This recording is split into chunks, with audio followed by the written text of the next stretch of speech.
High, আমি রাখি চলে এসেছি রথযাত্রা স্পেশাল একটা ভ্লগ নিয়ে। আপনাদের সবাইকে জানাই রথের অনেক অনেক শুভেচ্ছা। ছেলে বড় হয়ে গেছে, একা একা জুতো পরছে। না পড়ে না, এই তো পড়ছে। এখন যাচ্ছি আমরা করিমপুর, আর যেতে যেতে এখানে দেখলাম একটা বড় রথ বার করেছে। তো করিমপুরের ওখানে ইসকন থেকে একটা বড় রথ বার করে, আরও অনেক ছোট বড় রথ হয়, একটু ছোটোখাটো মেলা বসে। তো সেটাই দেখতে যাচ্ছি, প্রত্যেক বছরই যাই। মাকে বললাম যাওয়ার জন্য, মা গেল না। গেলে সবাই মিলে টোটোতে করে যেতাম। আর এই যে মানে করিমপুরে ঢুকেই একদম জ্যামে পড়ে গেছি।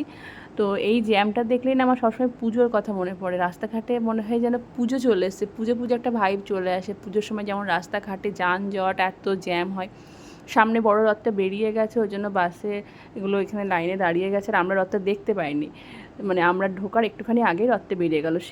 এইবার রথটাকে তো দেখতে হবে, সেই জন্য থানার সামনে দিয়ে এসে নদীর ধার দিয়ে পুরো ওই যে স্টাইল বাজারের সামনে এসে দাঁড়ালাম। আর দেখলাম রথটা দূরেই আছে, মানে চলেই এসেছে প্রায়।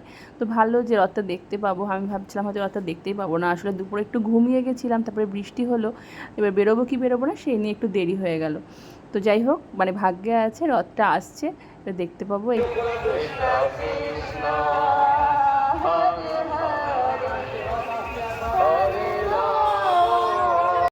ওই যে দূরে রথটা আসছে, আর ইলেকট্রিক সব বন্ধ আছে কোনো কারণে, মানে তারে ঠেকে গিয়ে কোনো দুর্ঘটনা ঘটতে পারে, সেই জন্য পুরো বাজারে কারেন্ট নেই।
আর এই যে প্রসাদ পেয়েছে আমি।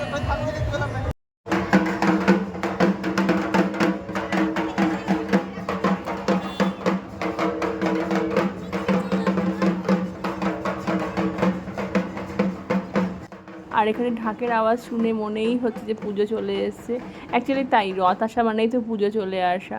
আর তো মাত্র কটা দিন। এখানে প্রচুর খেলনার দোকান বসেছে, আর খেলনা দোকান বসেছে, আর ছেলে খেলনা কিনবে না সেটা তো হতেই পারে না। যেখানে যাব সেখানে আর হয় বন্দুক না হলে বাবলস, এই দুটোর সবার আগে পছন্দ হয়।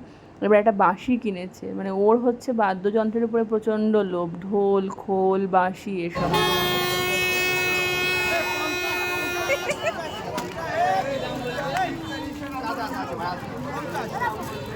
আর মেলা দেখতে এসে এখানে শ্রেয়ার সঙ্গে দেখা হয়ে গেছে আমার। এটা ভালো উঠছে না নাকি? জোরে জোরে